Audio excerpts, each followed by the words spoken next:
네, 우리 기도하고 성경 통독 시작하도록 하겠습니다.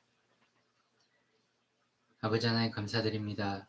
우리에게 새 아침을 주심을 감사드립니다. 아버지의 말씀 앞에 설 때 우리가 참 지혜를 깨닫게 해주시고 주의 율례들 앞에 설 때 우리를 창조하신 그분의 손길, 우리를 왜 창조하셨는지, 우리가 어떻게 살아가야 하는지 그것을 알게 되는 지혜가 생기게 해주시옵소서. 감사합니다. 예수님 이름으로 기도드립니다. 아멘. 오늘은 출애굽기 21장 12절부터 읽겠습니다. 출애굽기 21장 12절입니다. 사람을 쳐 죽인 자는 반드시 죽일 것이나 만일 사람이 고의적으로 한 것이 아니라 나 하나님이 사람을 그의 손에 넘긴 것이면 내가 그를 위하여 한 곳을 정하리니 그 사람이 그리로 도망할 것이며 사람이 그의 이웃을 고의로 죽였으면 너는 그를 내 제단에서라도 잡아내려 죽일지니라. 자기 아버지나 어머니를 치는 자는 반드시 죽일지니라. 사람을 납치한 자가 그 사람을 팔았든지 자기 수하에 두었든지 그를 반드시 죽일지니라.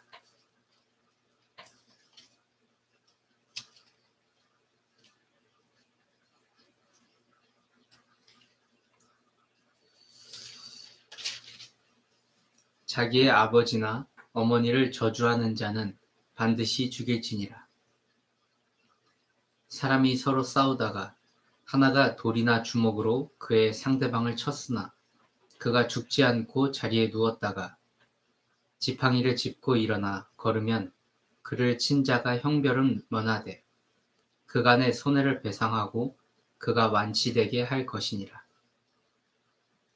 사람이 매로 그 남종이나 여종을 쳐서 당장에 죽으면 반드시 형벌을 받으려니와 그가 하루나 이틀을 연명하면 형벌을 면하리니 그는 상전의 재산임이라. 사람이 서로 싸우다가 임신한 여인을 쳐서 낙태하게 하였으나 다른 해가 없으면 그 남편의 청구대로 반드시 벌금을 내되 재판장의 판결을 따라 낼 것이니라. 그러나 다른 해가 있으면 값되 생명은 생명으로, 눈은 눈으로, 이는 이로, 손은 손으로, 발은 발로, 된 것은 된 것으로, 상하게 한 것은 상함으로, 때린 것은 때림으로 갚을지니라. 사람이 그 남종의 한 눈이나 여종의 한 눈을 쳐서 상하게 하면 그 눈에 대한 보상으로 그를 놓아줄 것이며 그 남종의 이나 여종의 이를 쳐서 빠뜨리면 그 이에 대한 보상으로 그를 놓아줄지니라. 소가 남자나 여자를 받아서 죽이면 그 소는 반드시 돌로 쳐서 죽일 것이요 그 고기는 먹지 말 것이며 임자는 형벌을 면하려니와 소가 본래 받는 버릇이 있고 그 임자는 그로 말미암아 경고를 받았을 때 단속하지 아니하여 남녀를 막론하고 받아 죽이면 그 소는 돌로 쳐 죽일 것이고 임자도 죽일 것이며 만일 그에게 속죄금을 부과하면 무릇 그 명령한 것을 생명의 대가로 낼 것이요 아들을 받든지 딸을 받든지 이 법규대로 그 임자에게 행할 것이며 소가 만일 남종이나 여종을 받으면 소 임자가 은 30세겔을 그 상전에게 줄 것이요 소는 돌로 쳐서 죽일지니라. 사람이 구덩이를 열어두거나 구덩이를 파고 덮지 아니하므로 소나 나귀가 거기에 빠지면 그 구덩이 주인이 잘 보상하여 짐승의 임자에게 돈을 줄 것이요 죽은 것은 그가 차지할 것이니라. 이 사람의 소가 저 사람의 소를 받아 죽이면 살아있는 소를 팔아 그 값을 반으로 나누고 또한 죽은 것도 반으로 나누려니와 그 소가 본래 받는 버릇이 있는 줄을 알고도 그 임자가 단속하지 아니하였으면 그는 소로 소를 갚을 것이요 죽은 것은 그가 차지할지니라. 사람이 소나 양을 도둑질하여 잡거나 팔면 그는 소 한 마리에 소 5마리로 갚고 양 한 마리에 양 4마리로 갚을지니라. 도둑이 뚫고 들어오는 것을 보고 그를 쳐 죽이면 피 흘린 죄가 없으나 해 돋은 후에는 피 흘린 죄가 있으리라. 도둑은 반드시 배상할 것이나 배상할 것이 없으면 그 몸을 팔아 그 도둑질한 것을 배상할 것이요. 도둑질한 것이 살아 그의 손에 있으면 소나 낙이나 양을 막론하고 갑절을 배상할지니라. 사람이 밭에서나 포도원에서 짐승을 먹이다가 자기의 짐승을 놓아 남의 밭에서 먹게 하면 자기 밭에 가장 좋은 것과 자기 포도원에 가장 좋은 것으로 배상할지니라. 불이 나서 가시나무에 댕겨 낯가리나 거두지 못한 곡식이나 밭을 태우면 불 놓은 자가 반드시 배상할지니라. 사람이 돈이나 물품을 이웃에게 맡겨 지키게 하였다가 그 이웃 집에서 도둑을 맞았는데 그 도둑이 잡히면 갑절을 배상할 것이요.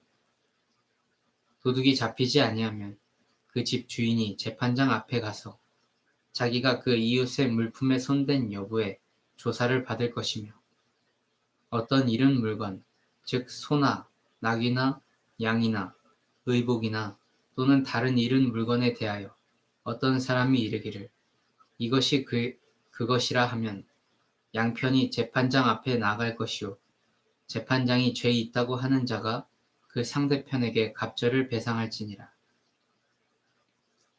사람이 낙이나 소나 양이나 다른 짐승을 이웃에게 맡겨 지키게 하였다가 죽거나 상하거나 끌려가도 본 사람이 없으면 두 사람 사이에 맡은 자가 이웃의 것에 손을 대지 아니하였다고 여호와께 맹세할 것이요 그 임자는 그대로 믿을 것이며 그 사람은 배상하지 아니하려니와 만일 자기에게서 도둑 맞았으면 그 임자에게 배상할 것이며 만일 찢겼으면 그것을 가져다가 증언할 것이요 그 찢긴 것에 대하여 배상하지 아니할지니라.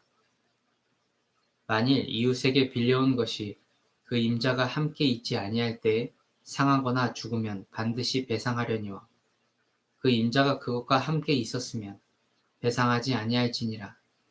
만일 새 낸 것이면 새로 족하니라. 사람이 약혼하지 아니한 처녀를 꾀어 동침하였으면 납폐금을 주고 아내로 삼을 것이요. 만일 처녀의 아버지가 딸을 그에게 주기를 거절하면 그는 처녀에게 납폐금으로 돈을 낼지니라. 너는 무당을 살려두지 말라. 짐승과 행음하는 자는 반드시 죽일지니라. 여호와 외에 다른 신에게 제사를 드리는 자는 멸할지니라. 너는 이방 나그네를 압제하지 말며 그들을 학대하지 말라. 너희도 애굽 땅에서 나그네였음이라. 너는 과부나 고아를 해롭게 하지 말라. 네가 만일 그들을 해롭게 함으로 그들이 내게 부르짖으면 내가 반드시 그 부르짖음을 들으리라. 나의 노가 맹렬함으로 내가 칼로 너희를 죽이리니 너희의 아내는 과부가 되고 너희 자녀는 고아가 되리라. 네가 만일 너와 함께한 내 백성 중에서 가난한 자에게 돈을 꾸어주면 너는 그에게 채권자같이 하지 말며 이자를 받지 말 것이며 네가 만일 이웃의 옷을 전당 잡거든 해가 지기 전에 그에게 돌려보내라. 그것이 유일한 옷이라 그것이 그의 알몸을 가릴 옷인즉 그가 무엇을 입고 자겠느냐. 그가 내게 부르짖으면 내가 들으리니 나는 자비로운 자임이니라. 너는 재판장을 모독하지 말며 백성의 지도자를 저주하지 말지니라. 너는 네가 추수한 것과 네가 짜낸 즙을 바치기를 더디하지 말지며 네 처음 난 아들들을 내게 줄지며 네 소와 양도 그와 같이 하되 이래 동안 어미와 함께 있게 하다가 여드레 만에 내게 줄지니라. 너희는 내게 거룩한 사람이 될지니 들에서 짐승에게 찢긴 동물의 고기를 먹지 말고 그것을 개에게 던질지니라. 너는 거짓된 풍설을 퍼뜨리지 말며 악인과 연합하여 위증하는 증인이 되지 말며 다수를 따라 악을 행하지 말며 송사에 다수를 따라 부당한 증언을 하지 말며 가난한 자의 송사라고 해서 편벽되이 두둔하지 말지니라. 네가 만일 네 원수의 길 잃은 소나 나귀를 보거든 반드시 그 사람에게로 돌릴지며 네가 만일 너를 미워하는 자의 나귀가 짐을 싣고 엎드러짐을 보거든 그것을 버려두지 말고 그것을 도와 그 짐을 부릴지니라. 너는 가난한 자의 송사라고 정의를 굽게 하지 말며 거짓 일을 멀리하며 무죄한 자와 의로운 자를 죽이지 말라. 나는 악인을 의롭다 하지 아니하겠노라.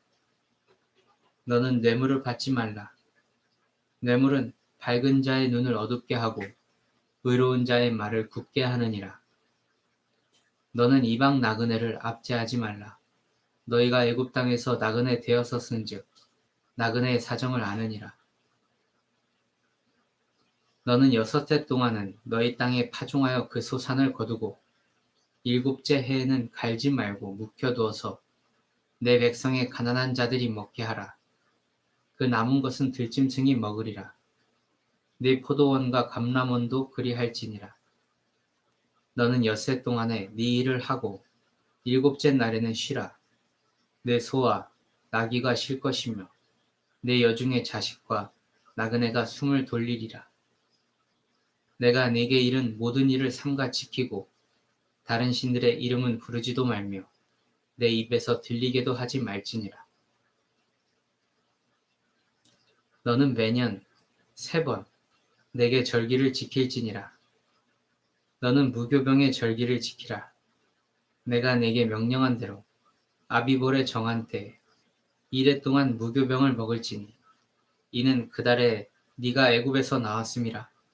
빈손으로 내 앞에 나오지 말지니라. 맥추절을 지키라. 이는 네가 수고하여 밭에 뿌린 것의 첫 열매를 거둠이니라. 수장절을 지키라.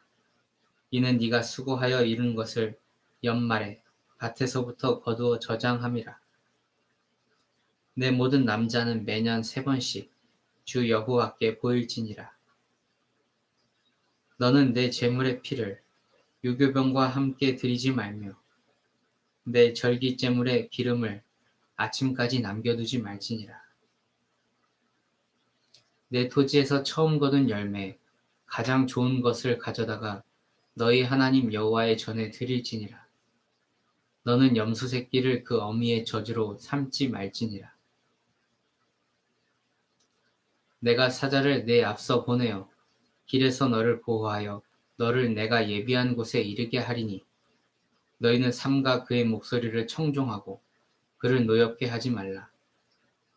그가 너희의 허물을 용서하지 아니할 것은 내 이름이 그에게 있음이니라.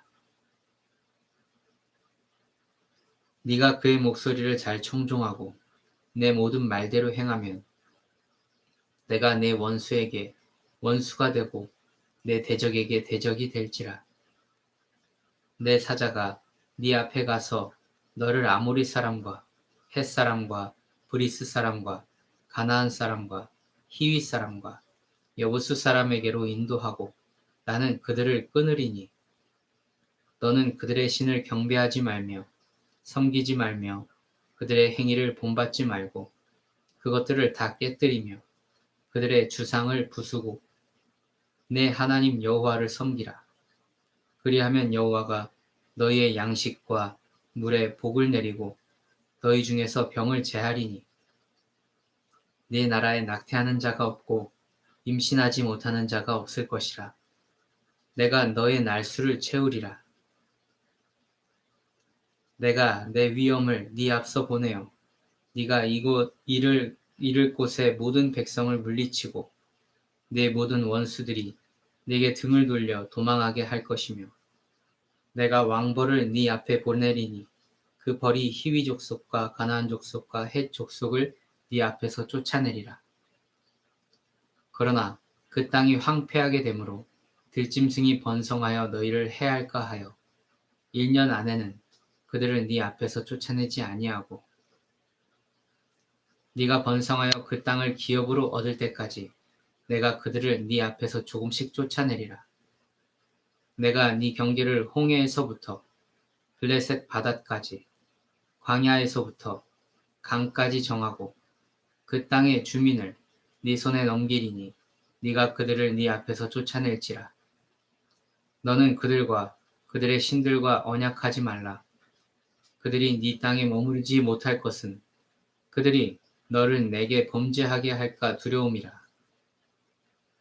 네가 그 신들을 섬기면 그것이 너의 올무가 되리라. 아멘. 오늘은 여기까지 읽겠습니다. 출애굽기 23장 33절까지 읽었습니다.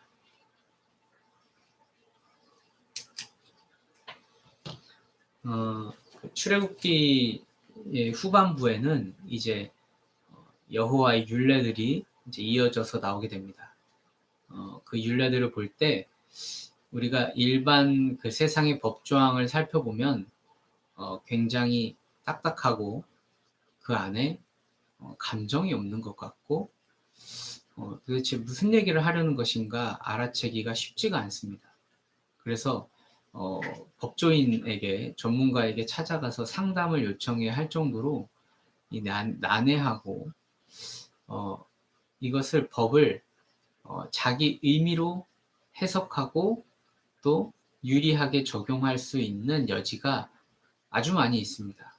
그래서 우리의 법이 굉장히 정교해진 것 같으나 사실은 지금 현대의 이 선진국 개발도상국 이상 문명이 있는 나라의 법조항은 사실 가진 자들의 전유물일 수 있습니다. 왜냐하면 그 법조항이 자신의 이론적으로 그 법에 대한 전문가가 해석을 하게 되면 도덕적으로 양심적으로 자기가 죄를 지었고 상대방은 죄가 없음에도 불구하고 그 전문가가 법을 해석해서 변호해 준 쪽이 이길 수가 있습니다. 그래서 완전치 못한 법이다. 저는 그렇게 평가를 하고 있습니다. 그러니까 하나님의 이 율례, 이 율법을 따라했다. 따라는 했는데 완전치 못하다. 이렇게 저는 보고 있습니다. 제 전공이 사회복지학도 했었기 때문에 그 사회복지 법제론 수업을 들었거든요. 대학에서 법제론 수업을 들어보니까 그냥 공부한 것이 아니고 열심히 꽤 공부했어요. 그래서 A뿔은 받았는데 이제 변호사님께 직접 수업을 들었어요. 사회복지에 대해서 많이 몸담고 많이 활동도 하시고 변호사 일도 하시는 그 교수님께 수업을 듣고 그 공부도 열심히 꽤 했는데 제가 내린 결론이 그렇습니다. 이 세상의 법은 불완전하다. 정교해진 것 같지만 불완전하다. 가진 자의 전유물이 될 수 있다. 이것을 알게 됐는데 하나님의 율례, 하나님의 법을 읽다 보면 하나님의 정의로우심, 선하심, 그리고 약한 자를 돌보심 이런 굉장히 딱딱하지 않고 부드럽고 되게 인간적인 그런 면모들을 많이 발견하게 됩니다. 그래서 그런지 우리 믿는 사람들이 하나님을 깊이 만난 사람들이 예수 그리스도의 그 복음으로 인하여서 온전한 율법을 마음속에 새긴 사람들 있죠. 하나님의 본심이 뭔지를 아는 사람들. 그런 사람들은 율법을 읽어나갈 때 어렵지가 않아요.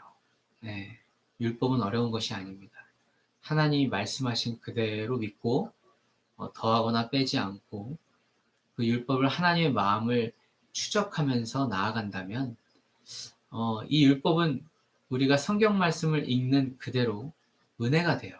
네, 마음속에 잔잔한 은혜가 있고 또 하나님의 마음을 더 잘 알아가는 그런 우리의 행동 규범이 될 수 있고 또 우리의 가이드라인이 될 수 있습니다.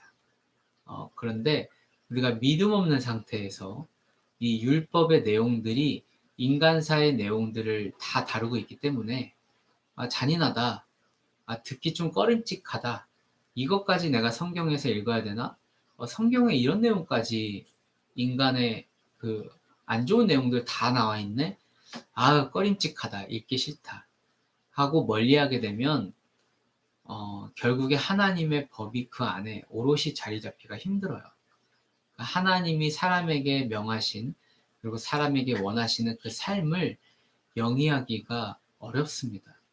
그 작은 시험에도, 작은 풍파에도 자기 그 기둥뿌리 되는 그 신앙이 흔들려요. 네, 그래서 초대교회 때도 이 율법을 아예 무시하지는 않았어요. 어떠한 율법들은 초대교회 예수님 오고 난 그 후에도 가르쳤습니다. 그래서 제가 모든 율법을 지켜야 된다, 이 말을 하는 것이 아니라 이 율법 안에 하나님께서 첫 사람들에게 주신 그 율례 안에 하나님의 뜻이 어떠한가, 처음의 뜻이 어떠하셨는가라는 것을 집중해서 보시면 되겠고, 현대에도 꼭 필요한 주님의 가르침들이 있습니다. 예를 들면 그 성에 관한 것들, 우리의 가치관, 도덕률에 관한 것들, 그리고 가족에 관한 것들, 이런 가르침들은 사실 지금도 너무나 중요한 가치관들로 삼아지고 있어요. 그러나 문제는 이 세상에서 그런 가치관들을 이제 정죄합니다. 죄가 만연해지고 있기 때문에, 말세로 치닫고 있기 때문에 이 하나님의 율례와 법도들을 얘기할 때 그것이 차별이라고 정죄해요. 그래서 우리가 하나님의 이 율례들을 이야기할 수 있는 여유가 얼마 안 남은지도 모르겠습니다. 이것이 제가 하나님의 율례들을 다시 이야기하려고 하는 가장 큰 이유입니다. 이제 얼마 남지 않은 기회가 있어요. 우리 어린 영혼들이 하나님의 율례들을 들을 수 없고 말할 수도 없고 전할 수도 없는 그 차별금지법이 이제 시행이 되는 날이 점점 다가오고 있습니다. 우리 아이들에게 올바르고 건강하고 또 하나님의 선하신 뜻, 공의로우신 그 율례들을 다시 읽혀줘야 할 필요성이 있는 것입니다. 오늘 수고 많으셨고요. 그 하나님의 마음을 추적하면서 나아가는 우리들의 나날들이 되기를 소원합니다. 내일은 주일입니다. 오늘 토요일이고요. 주일은 성경 통독이 쉽니다. 월요일에 다시 뵙겠습니다. 감사합니다.